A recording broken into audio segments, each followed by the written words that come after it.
Boa tarde, bem-vindos a mais um episódio do Mundos e Fundos, o podcast da 60 Degrees. Hoje vamos abordar aqui os principais receios que te levam a não investir, mas antes disso vamos entrar aqui no nosso despique habitual. Portanto, temos aqui uma série de números com umas contas que não são contas.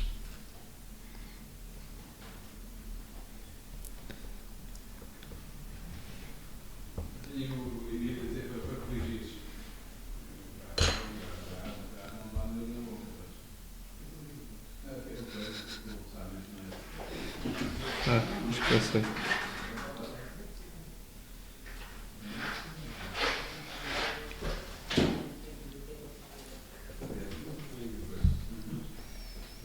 Eu já cheguei no resultado, não sei se está certo. 23. 23. Mas muito mais tempo. Pronto. E portanto, entrando aqui no objeto do nosso podcast, como é que foi a tua primeira experiência como investidor? Porque é que tu decidiste que há aqui uma série de receios, não é? Quando uma pessoa começa, o que é que te levou assim a investir? O meu primeiro investimento não foi muito por receio, foi mais numa forma de tentar aprender mais. Eu sempre, pronto, desde o primeiro contacto com os investimentos, tentei absorver o máximo conhecimento. E uma das práticas que recomendavam era praticar através de contas virtuais. Eu, através das contas virtuais, sentia que não estava a aprender nada porque não me interessava muito por aquilo. Portanto, era meio indiferente. Só um passo atrás. Com que idade é que tu começaste a olhar para o mercado tinha financeiro? 17 anos, ou seja, há cerca de 5 anos atrás. Bastante cedo até. Sim, bastante. Foi quando tive aquela percepção de querer ganhar mais algum dinheiro, tentar complementar alguns rendimentos que eu já tinha, algumas poupanças que eu já tinha e tentar ganhar algum com aquilo que eu tinha. Pronto, e por isso, como eu estava a dizer, um dos principais passos que eu tive foi começar a aprender mais, e uma das recomendações era começar através de contas de dinheiro virtual. Como aquilo não me estava a fazer muito sentido, o que eu resolvi fazer foi pegar numa pequena parcela das minhas poupanças e comprar algumas ações com esse dinheiro e ver o que é que acontecia. E a partir daí, como eu vi o dinheiro a subir e a descer todos os dias, eu comecei a perceber o que é que faz com que esta ação suba e outra deixa, e porque é que eu estou a perder muito nesta e pouco nas outras. E foste estudando. E fui estudando com base nisso, porque pronto, o meu primeiro pensamento, eu sabia que podia perder tudo, e isso era já um conhecimento adquirido, e aquele dinheiro não me fazia falta, e foi mais uma espécie de aprendizagem. Mas eu sentia que se não fosse assim eu não iria estar a aprender nada e... Sim, é o mesmo que aquelas pessoas que jogam, sei lá, com dinheiro virtual em tudo e mais alguma coisa, mas que estão dispostos sempre a apostar tudo, porque sabem que não é uma perda real, não é? Sim, exato. E depois, quando é para fazer um doseamento do risco do dinheiro que estás realmente que te custou a ganhar, de alguma maneira, aí aplicas de uma maneira diferente. E, portanto, porque uma coisa que eu noto é que os mercados financeiros refletem muito a emoção. E onde nós não estarmos a investir com dinheiro que não é nosso, não temos emoção. Então conseguimos tomar decisões racionais, enquanto que o nosso dinheiro é diferente. É totalmente diferente.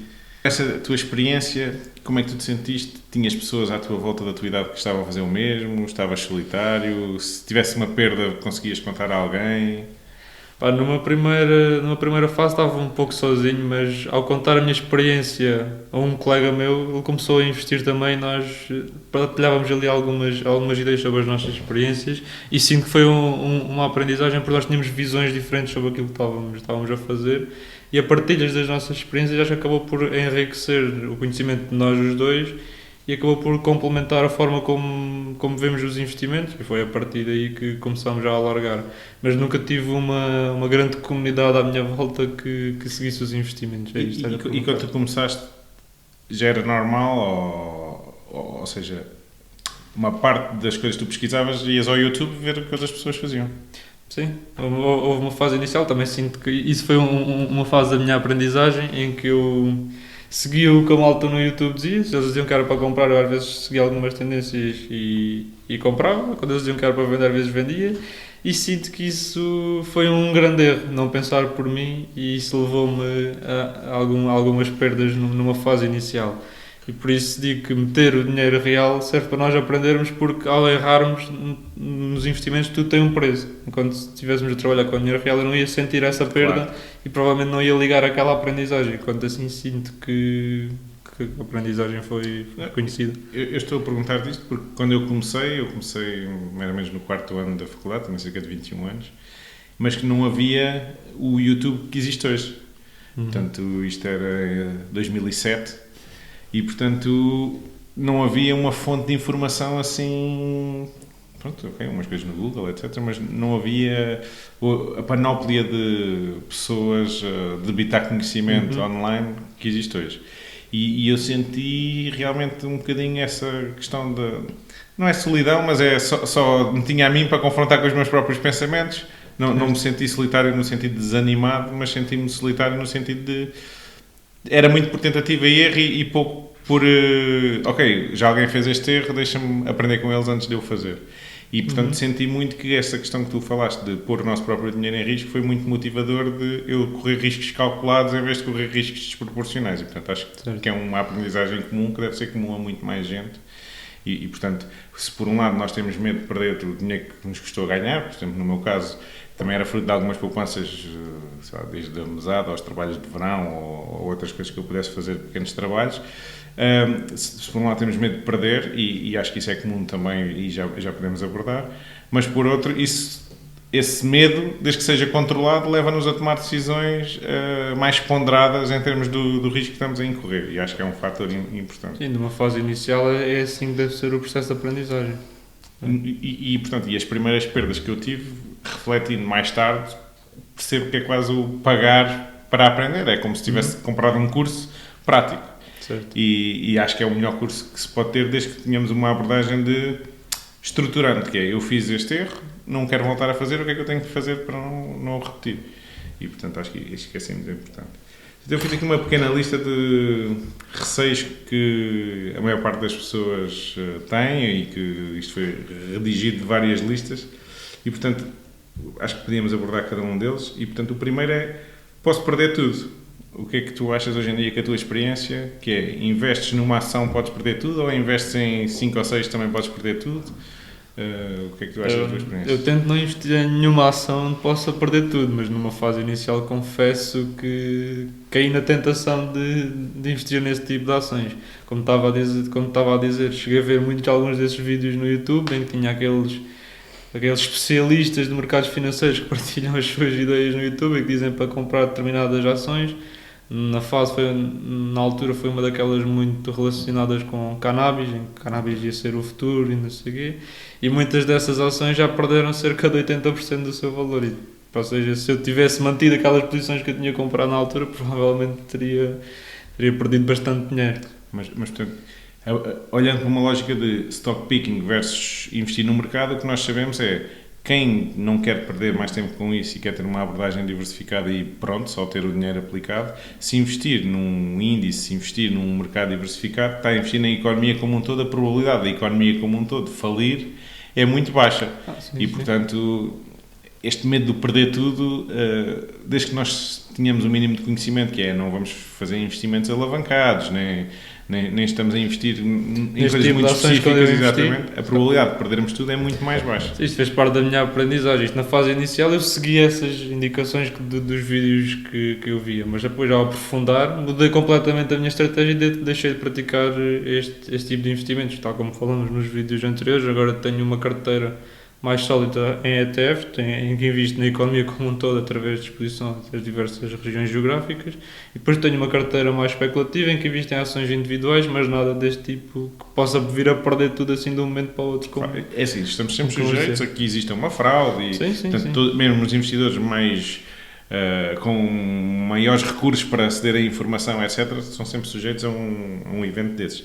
Mas se estivermos com diversificação suficiente, isso vai representar só uma parte da nossa carteira e, portanto, conseguimos endereçar aqui este medo de posso perder com um bocadinho de experiência, que é, à medida que vamos ganhando experiência, vamos percebendo que podemos perder, mas se calhar não é tudo. É uma flutuação de curto prazo, pode ir de sei lá, 10%, 20%, mas se calhar mais do que isso é preciso ser um descalabro financeiro para ter uma perda muito maior. Depois, outro medo que eu vejo recorrente em vários sítios é posso ser enganado, que é, vou abrir conta, vou investir na bolsa, mas eles enganam-me, e os tipos dos fundos e os tipos das corretoras, e alguma vez tiveste este receio? Tipo, começaste, foste à internet e o broker mais barato. Pá, não foi bem o broker mais barato, mas primeiro comecei a ir através da conta do meu banco. Foi onde tive o primeiro contacto com investimentos, foi através do meu banco. Só que o meu banco, eu reparava que as comissões eram muito elevadas, tendo em conta o montante relativamente baixo que eu queria investir, as comissões eram uma porcentagem muito alta, então não era muito viável. Então fui procurar corretoras minimamente fiáveis e com comissões um pouco mais baixas. Não me deixei influenciar por os gurus da vida que querem vender, publicidade enganosa. querem vender as suas trades. Mas já que estávamos a falar de se posso sentir enganado, já tive contacto com algumas experiências dessas, nomeadamente em termos de pessoas que querem vender os seus sinais de Forex, e nós no fundo não acabamos por não aprender nada com aquilo e apenas estamos a dar o nosso dinheiro para alguém ganhar em troca disso, porque eles ganham consoante o valor que nós gastamos ou que nós investimos no determinado produto, quer ganhamos, quer perdamos, eles vão ganhar sempre, enquanto nós podemos sair muito prejudicados, e acho que isso acaba por prejudicar muitas pessoas e acaba por dar às pessoas uma visão muito má dos mercados financeiros como um todo, porque no fundo não são nada disto que essas pessoas fazem. E, portanto, aqui se calhar um bom conselho para evitar este medo do posso ser enganado é quando nós estamos a escolher uma instituição com a qual trabalhar. No meu caso, eu também comecei com o banco quando tinha conta, que tinha um módulo depois de acesso aos mercados financeiros, mas quem quer escolher de raiz uma instituição com quem trabalhar, pode fazer por exemplo, ir ao site da CMVM e verificar se são acreditados. Isso é logo meio caminho andado para que seja uma instituição mais credível do que ser simplesmente uma pessoa que pôs uns anúncios online, que a prometer retornos milagrosos, e depois aí sim podemos cair num esquema, porque vamos atrás de um retorno muito grande sem se calhar termos conhecimento do que é que se está a passar e como é que esse retorno poderá ou não ser produzido, e aí sim pode haver uma maior probabilidade de sermos enganados. Depois, outro fator que muita gente refere como não estou interessado em investir porque demora muito tempo versus o retorno esperado, ou o tempo que eu tenho que investir é muito elevado versus o retorno esperado.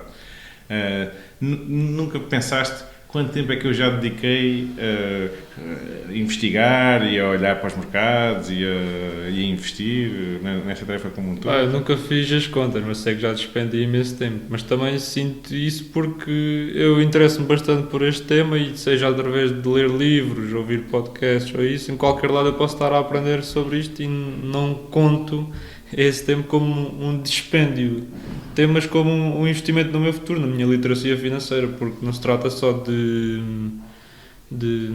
ganhar dinheiro, mas da forma como vamos gerir o nosso dinheiro e a nossa forma de olhar para o futuro. Pois, portanto, eu sinto a mesma coisa, que é um gosto, não é? Portanto, sim. Eu acho que isso, logo à partida, o que nós fazemos por gosto é tempo que nós usamos quase de lazer. Sim, exato. E, portanto, sinto que sim, que também, por exemplo, já investi muito tempo neste capítulo, mas que o tempo investido, por exemplo, sei lá, nos primeiros 3 ou 5 anos em que nós estamos a aprender coisas novas e a investigar estratégias e etc., é tempo que foi investido uma vez e que tem um benefício acumulado para a minha vida como um todo, e se calhar até para passar a minha experiência a outras pessoas. E portanto, o retorno não é só o retorno financeiro, é o retorno emocional, que é, eu também tenho muito mais confiança hoje quando tomo uma decisão do que quando era aqui há uns anos atrás, e portanto isso também é impactante na maneira como eu giro os meus investimentos e os investimentos de outras pessoas.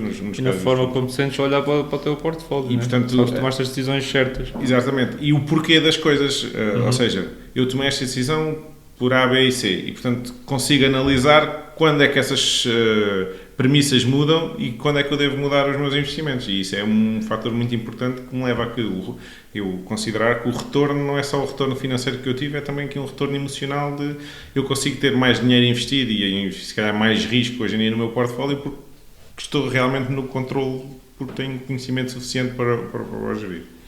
E depois, aliado aqui a esta questão do tempo, que é o conhecimento e a ligação à realidade, que é muita gente olha para a bolsa ou para o investimento em ações como um casino e portanto acham muito complexo adquirir o conhecimento quando começamos a falar de números, de percentagens, etc.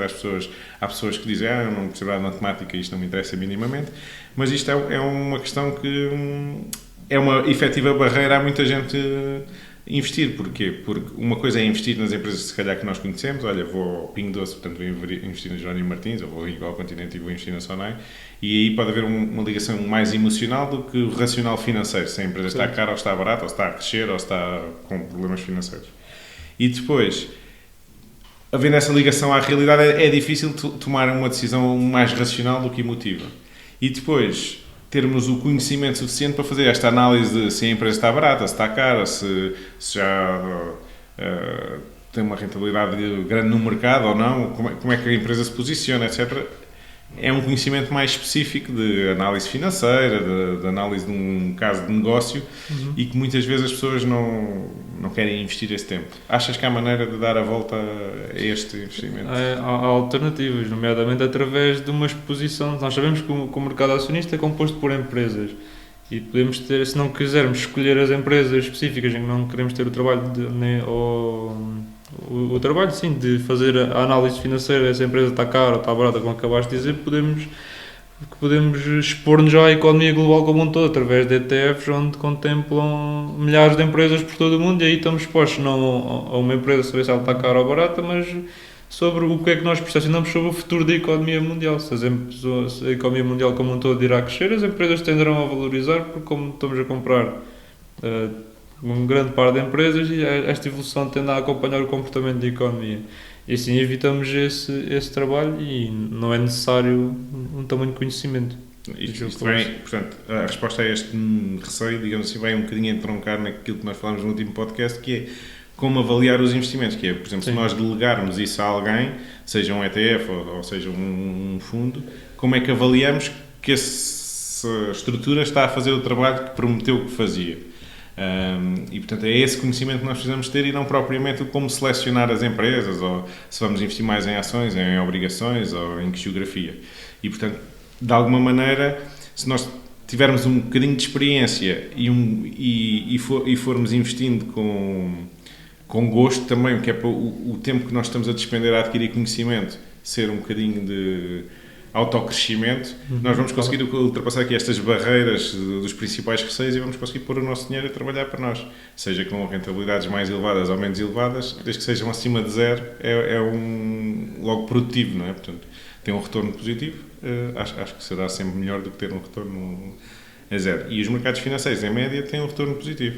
Em média, não quer dizer que seja todos os dias, todos os meses ou todos os anos sequer, mas quer dizer que, se tivermos um objetivo de longo prazo, vamos estar melhor investindo em qualquer coisa do que não investindo em nada.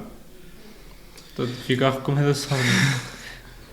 E, portanto, esperamos que tenham gostado, e se tiverem mais algum receio diferente destes que enumerámos, façam o favor de nos contactar e temos todo o gosto em responder. Bons investimentos. Até uma próxima.